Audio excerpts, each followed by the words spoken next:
창세기 강해 2권 58강 영원한 속죄 제물이 되신 예수 그리스도.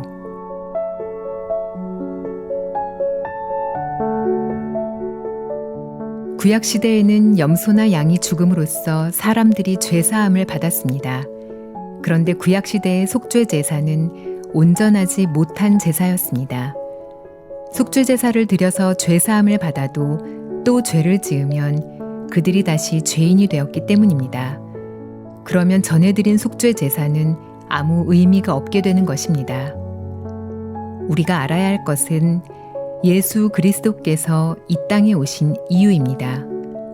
구약시대에 양을 잡아서 드리는 제사는 불완전했습니다. 인간의 죄를 영원히 씻지 못했기 때문입니다. 만일 양을 잡아 드리는 제사가 우리 죄를 온전히 씻을 수 있었다면 예수 그리스도는 이 땅에 오시지 않아도 되었습니다. 그러나 예수님은 우리 죄를 위해 온전한 제사를 드리기 위해 이 땅에 제물로 오셨습니다. 예수님이 이 땅에 오신 이유는 구약시대에 드렸던 제사와 달리 영원한 속죄를 이루는 제사를 드리기 위해서였습니다. 즉 과거 사람들의 죄나 현재 살고 있는 사람들의 죄나 미래에 살 사람들의 죄를 전부 영원히 사하는 제사를 드리러 오신 것입니다. 예수님은 이 영원한 속죄를 이루는 제사를 드려서 모든 인간을 죄에서 구원하길 원하셨습니다. 예수님은 구약의 제사 방법이 예표하는 대로 우리 죄를 위한 속죄 제물로 죽어야만 했습니다. 레위기 4장에는 속죄 제사를 드리기 전에 먼저 제물의 머리에 안수하는 이야기가 나옵니다. 안수는 죄를 지은 사람의 죄가 제물에게 넘어가는 것을 의미합니다. 하나님은 공의로우신 분이기 때문에 죄를 그냥 남겨두시지 못합니다. 우리를 사랑하시지만 죄는 미워하십니다. 우리는 긍휼히 여기시지만 죄를 긍휼히 여기시지는 않습니다. 그렇기 때문에 죄를 씻기 위해서는 분명히 죄를 심판하셔야만 합니다. 우리가 심판을 받지 않으려면 누군가가 우리 대신 심판을 받아야 합니다. 구약시대에는 양이 범죄한 인간을 대신해서 심판을 받았고 그 후 예수님께서 죄인인 우리를 위해 심판을 받으신 것입니다. 우리 죄도 예수님께로 넘어가야 하지 않겠습니까? 구약시대에는 양이나 염소의 머리에 안수함으로 죄가 넘어갔듯이 죄를 예수님께 넘기기 위해서는 우리도 예수님의 머리에 안수해야 합니다. 그런데 인류가 전부 예수님의 머리에 일일이 안수할 수 없었기 때문에 하나님께서 세례 요한으로 하여금 인류를 대표해서 우리 죄를 예수님께 넘기도록 하셨습니다. 세례 요한이 인류의 모든 죄를 예수님께 안수하는 광경을 우리는 요단 강가에서 볼 수 있습니다. 마태복음 3장에는 예수님께서 요단강에서 세례 요한에게 세례를 받으시는 이야기가 나옵니다. 예수님이 요한에게 세례를 베풀라고 했고 요한은 예수님이 세례를 달라는 의미를 몰랐기 때문에 거절했습니다. 내가 당신에게 세례를 받아야 할 터인데 당신이 내게로 오시나이까? 그때 예수님이 이렇게 말씀하셨습니다. 이제 허락하라. 우리가 이와 같이 하여 모든 의를 이루는 것이 합당하니라. 모든 의를 이룬다는 말은 우리의 모든 죄가 없어진다는 것을 의미합니다. 모든 죄가 씻어지면 모든 의가 이루어지는 것입니다. 죄가 남아있으면 결코 모든 의가 이루어지지 않습니다. 그렇다면 예수님께서 세례를 받으실 때 어떻게 해서 모든 의를 이루게 됩니까? 그 세례가 어떻게 모든 의를 이룹니까? 예수님이 세례를 받으실 때 세례 요한이 예수님 머리에 안수합니다. 그 안수는 단순히 세례를 위한 안수가 아니었습니다.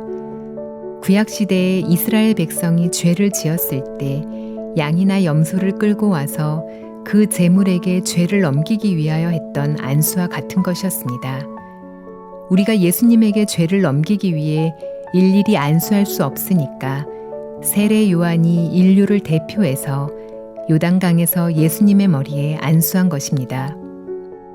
이렇게 해서 우리 죄가 다 예수님께 넘어가야만 예수님께서 우리를 위해서 죽으실 수 있고 예수님이 우리를 위해 죽으셔서 우리 죄가 사해짐으로써 모든 의가 이루어질 수 있는 것입니다.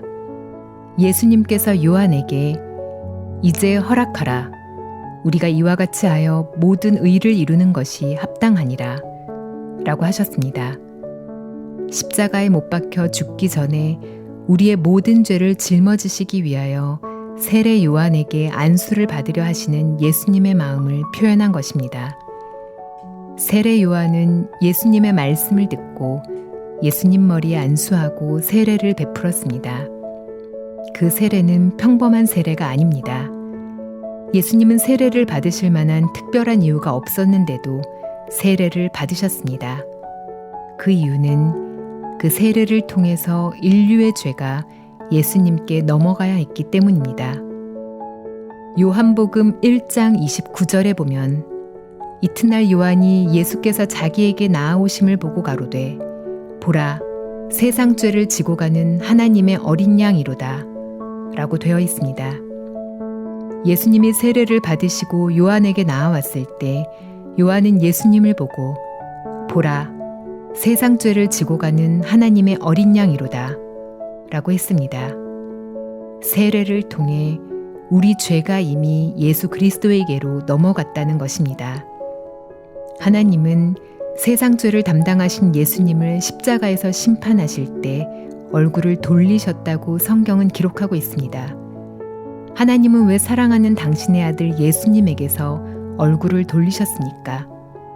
하나님이 예수님에게서 얼굴을 돌리셨다는 것은 참 중요한 말씀입니다. 하나님이 얼굴을 돌리실 때 예수님이 뭐라고 하셨습니까? 나의 하나님, 나의 하나님, 어찌하여 나를 버리셨나이까? 하고 부르짖었습니다. 하나님이 당신의 사랑하는 아들 예수 그리스도에게서 얼굴을 돌리고 아들을 버리신 것은 바로 인류의 더러운 죄가 예수님에게로 옮겨져 있는 것을 보셨기 때문입니다. 우리의 모든 죄가 하나도 남김없이 예수님께로 옮겨졌기 때문에 십자가 위에 달리신 예수님은 이 세상에 있는 모든 죄를 다 짊어지신 가장 큰 죄인이 되었던 것입니다. 우리의 죄가 이미 예수 그리스도께 옮겨졌기 때문에 주님이 죽으실 수 있지 우리 죄가 예수님께 옮겨지지도 않았는데 예수님이 우리를 위해 죽으실 수는 없다는 것입니다. 우리 죄가 예수님께 다 건너갔다면 우리는 죄가 있습니까? 없습니까? 우리 죄가 예수님께 건너갈 때는 2000년 전입니다. 우리는 시공의 제약 속에 살기 때문에 어제와 오늘을 따지지만 하나님은 영원한 것을 보고 계십니다. 하나님은 어떤 순간 속에 일하시지만은 않습니다. 하나님은 순간 속에 일하시는 것 같지만 영원을 계획하고 일하시기 때문에 2000년 전이나 2000년 후가 없습니다. 하나님의 시계는 과거나 미래가 있을 수 없습니다.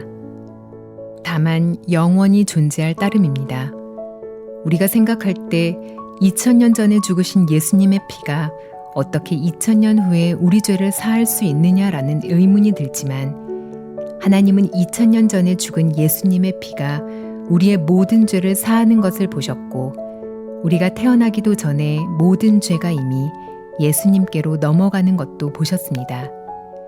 우리의 어떤 죄든지 모든 죄가 이미 예수님께 옮겨진 것입니다. 어제 죄를 지었는데 하는 사람이 있습니까? 예, 죄를 지었습니다. 그러나 그 죄는 2000년 전에 이미 예수님께로 옮겨졌다는 것입니다. 만일 우리 죄가 예수님께 옮겨지지 않았다면 예수님은 죽으실 수 없습니다. 우리 죄가 예수님께 옮겨지지 않았다면 하나님께서 예수님에게서 얼굴을 돌리시지 않았을 것입니다. 우리 죄가 예수님께 옮겨지지 않았다면 예수님이 우리 죄를 위해 죽으실 필요도 없을 것입니다. 이사야는 그가 찔림은 우리의 허물을 인함이요 그가 상함은 우리의 죄악을 인함이라 라고 말했습니다. 예수님께서 우리 죄를 넘겨받지 않고 어떻게 우리 죄를 위해 죽으실 수 있습니까? 불가능한 일입니다. 예수님께서 십자가에 못 박혀 죽으실 때 우리 죄가 이미 예수님에게 넘어갔다고 성경은 이야기하고 있습니다. 그러면 지금 우리에게 있는 죄는 무엇입니까? 그 죄도 이미 예수님에게 넘어갔는데 그것을 알지 못하고 있을 뿐입니다. 우리 속에 죄가 있다고 생각하고 양심의 가책을 느끼는 것입니다. 우리 마음에 기억나는 모든 죄는 이미 예수님에게 넘겨져서 어떤 죄든지 이미 십자가에서 심판을 받았습니다. 하나님은 죄를 심판하셨습니다. 형벌을 내리셨습니다. 그 형벌을 예수님이 받으셨기 때문에 이제 하나님은 우리에게서 다시 심판할 죄를 발견하실 수 없습니다. 그래서 하나님은 우리를 보고 의인이라고 말씀하신 것입니다. 예수님이 십자가에서 우리 죄를 온전히 씻으셨다면 우리는 죄가 없어야 합니다. 언제까지 씻으셨습니까? 성경은 영원히 씻으셨다고 했습니다. 영원한 속죄를 이루었다고 성경 여러 곳에 기록되어 있습니다. 영원히 씻었다면 우리 죄가 영원히 없어야 합니다. 만일 여러분이 하나님 내 죄를 씻어주시기 바랍니다 라고 한다면 그것은 예수님이 십자가에 못 박혀 죽으셨지만 내 죄를 씻지 않았다고 믿기 때문입니다. 십자가를 믿지 않는 것입니다. 그 사람은 십자가를 믿지 아니하므로 영원한 형벌을 받아야 하는 것입니다. 우리는 십자가를 믿어야 합니다. 십자가에 못 박혀 죽으신 예수님이 우리 죄를 씻지 못했다면 헛죽은 것이고 그 죽음은 개죽음이나 다름없을 것입니다. 예수님은 분명히 우리 죄를 씻으셨습니다. 하나님은 그 일을 완전하게 이루셨습니다. 그래서 예수님은 다 이루었다라고 말씀하셨습니다. 우리가 무엇을 함으로써 죄를 씻는 것이 아니라 예수님이 십자가에서 이미 씻어놓으신 사실을 믿음으로 마음이 죄에서 해방을 받는 것입니다. 구약 시대에는 사람들이 양이나 염소에게 안수해서 죄를 넘기고 그 양이나 염소가 죽음으로 죄를 사함받았습니다. 하나님의 어린 양인 예수님이 세상에 오신 후 세례 요한이 인류의 죄를 예수님께 넘겼습니다. 우리가 해야 할 안수를 세례 요한이 대신함으로써 우리 죄가 예수님에게 다 넘어갔습니다. 그리고 예수님이 십자가에 못 박혀 죽으심으로 우리의 모든 죄에 대한 형벌을 받으셨습니다. 십자가에서 우리 죄에 대한 심판은 끝났습니다. 여러분이 지은 어떤 죄든지 십자가에서 심판이 이미 끝났고 형벌이 끝났다는 사실을 기억해야 합니다. 우리가 그 사실을 믿음으로 우리 마음이 죄에서 해방을 받고 은혜를 입을 수 있습니다. 많은 사람들이 이 사실을 믿음으로 죄를 사함받고 하나님과 화목되어서 하나님 앞에 떳떳하게 나아갔습니다. 십자가의 피로 말미암아 나아가는 것이지 우리 공로나 선행으로 하나님 앞에 나아가는 것이 아닙니다. 우리를 위해 십자가에 못 박혀 죽으신 하나님의 아들을 믿는 믿음으로 나아가는 것입니다. 믿음으로 의롭게 되는 것입니다. 이 귀한 의가 여러분 모두에게 임하기를 바랍니다.